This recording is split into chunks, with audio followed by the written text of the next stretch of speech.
Welcome to episode 4 of the Forgotten Hollywood series of top 3 pictures in 10 categories.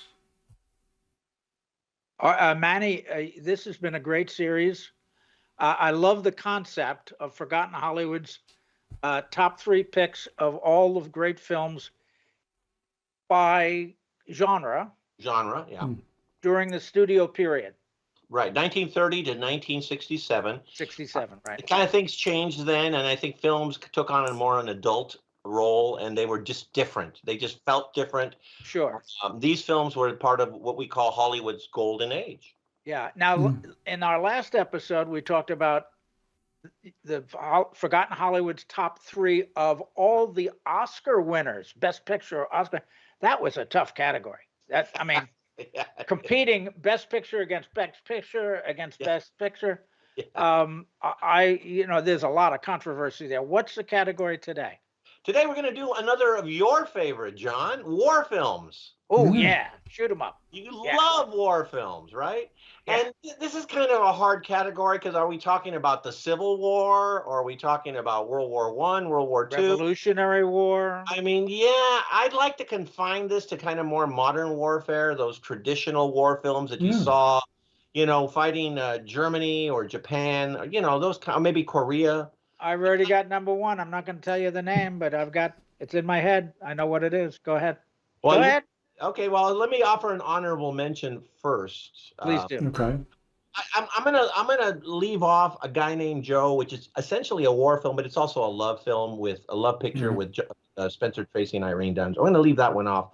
Okay. I want more of these traditional war films, and I think that the honorable mention should go to a movie that, of all things, starred Gregory Peck and David Niven and Anthony Quinn, The Guns of Navarone. That's not in the top 3? That didn't fabulous film. 3. Great that film. Was a fabulous film. Big film. They have to climb and scale, and they got to beat the Germans and the Nazis, and they got this big gun. I mean, really. It was a great film. Yeah, it also featured singer James Darren, of all people, who just recently passed on. Okay, top 3. Number 3, there's no battles. There's no fighting. It takes place squarely during World War II, and it's directed by Billy Wilder. It's a common theme. I love Billy Wilder. I guess Billy Wilder may be my favorite director of all time, because how many times have I mentioned Billy Wilder during this series? Yeah. The first 3 series must have been at least 4 or 5 times. Well, this is the 4th time. Yeah, exactly. Yeah. So here's a movie in which William Holden wins an Academy Award. Award. I'm trying to think of what it could be. What? Well, imagine him in a concentration camp. In fact, concentration camps really work well in my movies. Stalag 17. Yes, of course. And it's such a great movie. I mean, they're not shooting off anything, although there are Nazis, there are Germans, and there are soldiers. But Stalag 17 is one of those comedies about war, but it has a really great message about how you have to fight with your mind as well as physically with a gun. Yeah, and, a dark comedy, I would say. A very well. Billy Wilder only made dark comedies. Yeah. I mean, that's it. But it's really well done. And even though Billy Wilder was the director, it also co-stars another director in an acting role, Otto Preminger, as the commandant. Otto Preminger. Peter Graves is the villain. I don't want to give up too much, but he turns out to be the villain in the piece, of course, from Mission Impossible. Yeah. And I think Stalag 17 is a real sleeper of a war film. Yeah. I don't think people would think of that as a war film, but I do. It is. It is. I can see how you snuck that one in.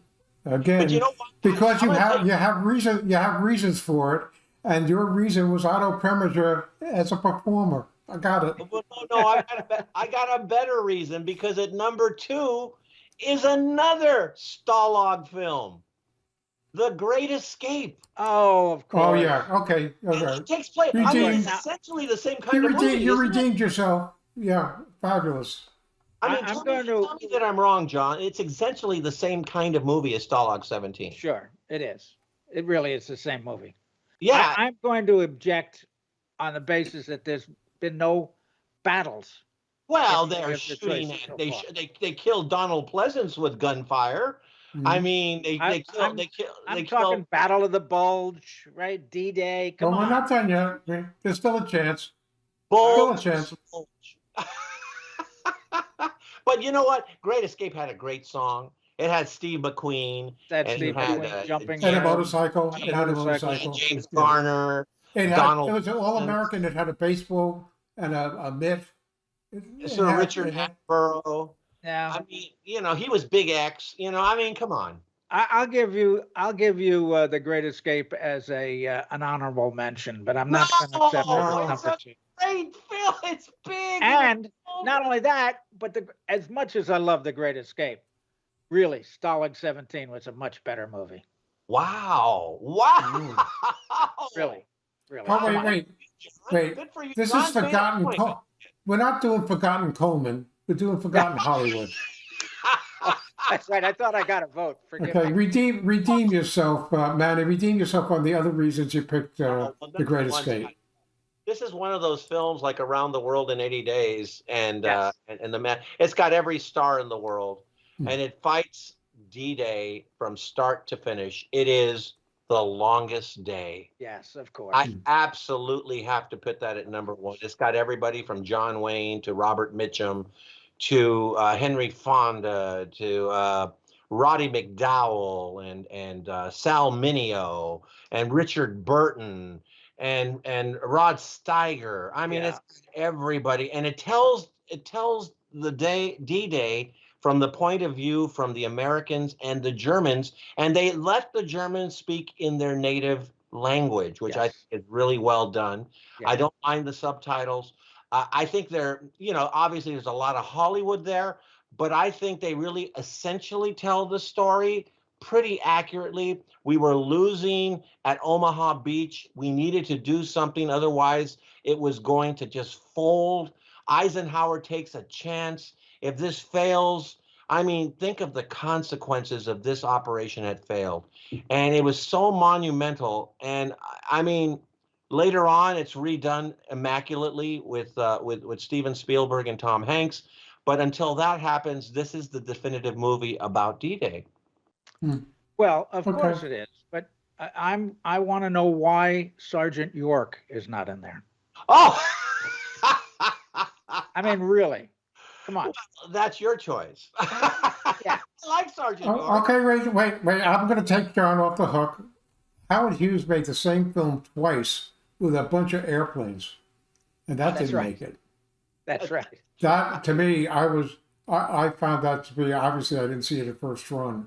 But 30 minutes to me, over it was Tokyo. always, Sergeant was York to me is a really human drama about a pacifist who needs to define himself, and he does. Alvin York was a really troubled pacifist, and I think that story probably resonates better as a human drama than a war picture. But I get it. There are shootings, although it's a very short battle scene. It's not really, doesn't take up the whole movie. Obviously, more battle in that film than either Stalag 17 or Yeah. Great Escape. sure. But that said, yeah, Sergeant York is a great film. And, Gary Cooper seems to be getting the short shrift on my part, and I apologize, because he was great in High Noon, as we discussed in the Westerns, and he won an Oscar for that role, as he did.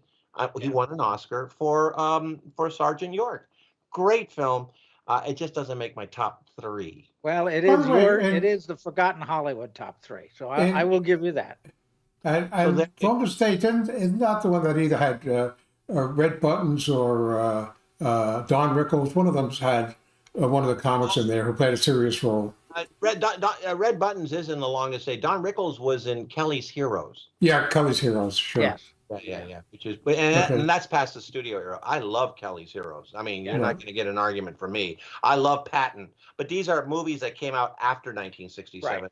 They Sure. probably could have been, in my top three or honorable mentions at the very least. Patton's a fabulous movie, and I know it's your favorite war film of all time, Art. I do know that for sure. Well, Any it is only because I've seen it about 9 or 12 times, and there's always pieces of it that I want to see again. Whereas Sergeant Saving Private Ryan, which I think may in fact if you took all films, was probably, certainly because of the opening scene, would have to be considered one of the best war films of all time. But you didn't put the guy who came home with no arms. That's more of a drama than. But that That's to me not was a yeah. well, I don't know. I think Let me it just say speaks this. of I know where John is going. There were a lot of great films that were made during the war. I mean, Guadalcanal Diary. There was Battleground. I mean, just so many good ones. There was Baton. I mean, there was so many really, really good battle-weary kind of stories, and they all had one thing in mind. They all were there and being made to raise war bonds. They were trying to stir Sure. up That's true. patriotic fervor for war bonds, and they succeeded. By the way, these Yeah. movies were so good. They absolutely succeeded, and many of them are my top 1,000 films. I just they're just not my top three, but I want to give you Longest Day, certainly for that period of time. Yeah, I think is a really worthy pick. Really A worthy. Bell for Adano is another one that comes to mind. And Sure. great film.